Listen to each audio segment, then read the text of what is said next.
Hi friends, welcome back to my channel. ഇന്ന് ഞാൻ ഇവിടെ കാണിക്കുന്നത് നമുക്ക് എല്ലാവർക്കും വളരെ പെട്ടെന്ന് തന്നെ തയ്യാറാക്കി എടുക്കാൻ പറ്റിയ ഒരു ഉള്ളിവടയുടെ റെസിപ്പിയാണ് കേട്ടോ. ഈ നോമ്പ് സമയത്തൊക്കെ നമുക്ക് വളരെ പെട്ടെന്ന് തന്നെ തയ്യാറാക്കി എടുക്കാൻ പറ്റിയ ഒരു ക്രിസ്പി ആയിട്ടുള്ള ഉള്ളിവടയാണ്. അപ്പൊ ഇതുപോലെ ഒന്ന് നിങ്ങൾ ട്രൈ ചെയ്ത് നോക്കണം.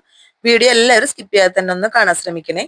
പിന്നെ ഒരു കാര്യം, ഈ വീഡിയോ കണ്ട് നിങ്ങൾക്ക് ഇഷ്ടമായാൽ മറക്കാതെ തന്നെ ലൈക്ക് ബട്ടൺ ഒന്ന് ക്ലിക്ക് ചെയ്യണേ. ഈ ഉള്ളിവട തയ്യാറാക്കാനായിട്ട് 2 മീഡിയം സൈസിലുള്ള സബോള നൈസായിട്ട് തന്നെ കട്ട് ചെയ്തെടുത്തിട്ടുണ്ട്. ഇനി വേണ്ടത് 2 വലിയ അല്ലി വെളുത്തുള്ളി ചെറുതായി കട്ട് ചെയ്തിട്ട്, ചെറുതാണെങ്കിൽ ഒരു 3-4 എണ്ണൊക്കെ എടുക്കാട്ടാ. പിന്നെ ഒരു പച്ചമുളകാണ് എടുത്തിട്ടുള്ളത്. എരിവ് കൂടുതൽ വേണ്ടവർക്ക് 2 എണ്ണൊക്കെ ആവാം. അതും ചെറുതായി കട്ട് ചെയ്തിട്ട് ഇട്ട് കൊടുക്കാം. പിന്നെ കുറച്ച് കറിവേപ്പിലയും കുറച്ച് മല്ലിയിലയും കൂടി ഇട്ട് കൊടുത്തിട്ടുണ്ട്. ഒരു മുട്ട കൂടി ഒഴിച്ചു കൊടുക്കുന്നുണ്ട്. പിന്നെ വേണ്ടത് കടലമാവാണ്. കടലമാവ് ഞാൻ ആദ്യം 1/2 കപ്പാണ് എടുത്തിട്ടുള്ളത്. ഇനി ഇതിലേക്ക് ആവശ്യത്തിനുള്ള ഉപ്പും 1/4 ടീസ്പൂൺ കായപ്പൊടിയും കൂടി ഇട്ട് കൊടുക്കാം. എന്നിട്ട് നന്നായിട്ട് തന്നെ മിക്സ് ചെയ്തെടുക്കണം. വെള്ളം ഒട്ടും ചേർക്കാതെ വേണ്ട നമ്മൾ മിക്സ് ചെയ്തെടുക്കാനായിട്ട്.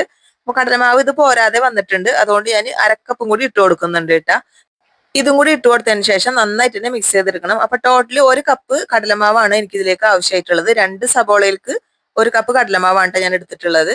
ഇനി ഇത് 15 മിനിറ്റ് നമുക്ക് റെസ്റ്റ് ചെയ്യാനായിട്ട് വെക്കാം. ഒരു 15 മിനിറ്റ് കഴിഞ്ഞപ്പോഴാണ് ഞാനിത് ഉണ്ടാക്കാനായിട്ട് തുടങ്ങിയിട്ടുള്ളത് കേട്ടാ. ഒരു ചീനച്ചട്ടി വെച്ച് കൊടുത്തിട്ടുണ്ട്. അതിലേക്ക് സൺഫ്ലവർ ഓയിലാണ് ഒഴിച്ചു കൊടുത്തിട്ടുള്ളത്.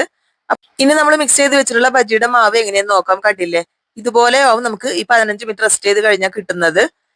ഇനി ഉണ്ടാക്കാനായിട്ട് തുടങ്ങാം. എണ്ണ ചൂടായി വന്നിട്ടുണ്ട്. ഇതുപോലെ ചെറുതായിട്ട് ഇങ്ങനെ ഇട്ട് കൊടുത്താൽ മതി കേട്ടാ. ഇട്ട് കൊടുത്ത് 2 മിനിറ്റ് കഴിയുമ്പോൾ അത് അപ്പം തന്നെ മറിച്ചിടണം. ഒരു മീഡിയം ഫ്ലെയിമിൽ വെച്ചിട്ട് ചെയ്താൽ മതി ഇട്ടത്. ഒരിക്കലും ഹൈ ഫ്ലെയിമിൽ വെക്കരുത്, ലോ ഫ്ലെയിമിലും വെക്കരുത്. ഹൈ ഫ്ലെയിമിൽ വെച്ചാൽ പെട്ടെന്ന് കരിഞ്ഞു പോകും, ലോ ഫ്ലെയിമിൽ വെച്ചാൽ എണ്ണ കുടിക്കും. അപ്പൊ അതുകൊണ്ട് മീഡിയം ഫ്ലെയിമിൽ വെച്ചിട്ട് വേണം ഇത് ചെയ്യാനായിട്ട്. അപ്പൊ ഈ ഒരു ഉള്ളിവട തയ്യാറാക്കാനായിട്ട് എല്ലാവർക്കും അറിയാവുന്നത് തന്നെ ആവും. പക്ഷെ ഇത് ഞാൻ ചെയ്യുന്ന രീതിയാണ് ഇവിടെ കാണിക്കുന്നത്. നിങ്ങൾ ഇതുപോലെ ഒന്ന് ചെയ്ത് നോക്കിയതിന് ശേഷം അഭിപ്രായങ്ങളൊന്ന് കമന്റ് ബോക്സിൽ അറിയിക്കണേ. ആദ്യത്തെ തവണ ഒന്ന് മറിച്ചിട്ട് കഴിഞ്ഞാൽ പിന്നെ ഒന്ന് അങ്ങോട്ടും ഇങ്ങോട്ടും ഒന്ന് മറിച്ചിട്ട് കൊടുത്താൽ മതി കേട്ടാ. പെട്ടെന്ന് തന്നെ ആയിക്കിട്ടും ഈ ഒരു ഉള്ളിവട. ഈ നോമ്പ് സമയത്തൊക്കെ നമുക്ക് വളരെ പെട്ടെന്ന് തയ്യാറാക്കി എടുക്കാൻ പറ്റിയ ഒരു സ്നാക്സും കൂടിയാണിത്. അപ്പൊ ഒട്ടും സ്നാക്സ് ഒന്നും തയ്യാറാക്കാൻ അറിയാത്തവരൊക്കെ ഉണ്ടാവും. അപ്പൊ അവർക്കൊക്കെ ഇത് ചെയ്യാനായിട്ട് വളരെ എളുപ്പമാണ് കേട്ടാ. അങ്ങനെ നമ്മൾ ഇട്ട് കൊടുത്ത ഉള്ളിവട എല്ലാം തയ്യാറായി വന്നിട്ടുണ്ട്. അതുപോലെ ബാക്കിയുള്ളതും കൂടി ചെയ്തെടുക്കുന്നുണ്ട്. അപ്പൊ ഈ ഒരു നോമ്പ് സമയത്തായാലും ഇനിയിപ്പോ നോമ്പ് കഴിഞ്ഞാലും നമുക്ക് വളരെ പെട്ടെന്ന് വൈകുന്നേരത്തെ ചായക്കൊക്കെ ചെയ്തെടുക്കാൻ പറ്റിയ ഒരു സ്നാക്സും കൂടിയാണ് കേട്ടത്. അപ്പോൾ വളരെ ഈസി ആയിട്ട് ചെയ്തെടുക്കാൻ പറ്റിയ ഈ ഒരു ഉള്ളിവടയുടെ റെസിപ്പി നിങ്ങൾക്ക് ഇഷ്ടമായെങ്കിൽ ലൈക്ക് ചെയ്യാൻ മറക്കരുത്, ഷെയർ ചെയ്യുക, സബ്സ്ക്രൈബ് ചെയ്യുക, നിങ്ങളുടെ ഫ്രണ്ട്സിനും ഫാമിലിക്കും ഷെയർ ചെയ്ത് കൊടുക്കണം കേട്ടാ. പിന്നെ നിങ്ങളുടെ അഭിപ്രായങ്ങൾ കമന്റ് ബോക്സിൽ അറിയിക്കണം. ഹൈപ്പ് ചെയ്യാൻ മറക്കരുത്. നല്ലൊരു വീഡിയോ ആയിട്ട് നമുക്ക് വീണ്ടും കാണാം. താങ്ക്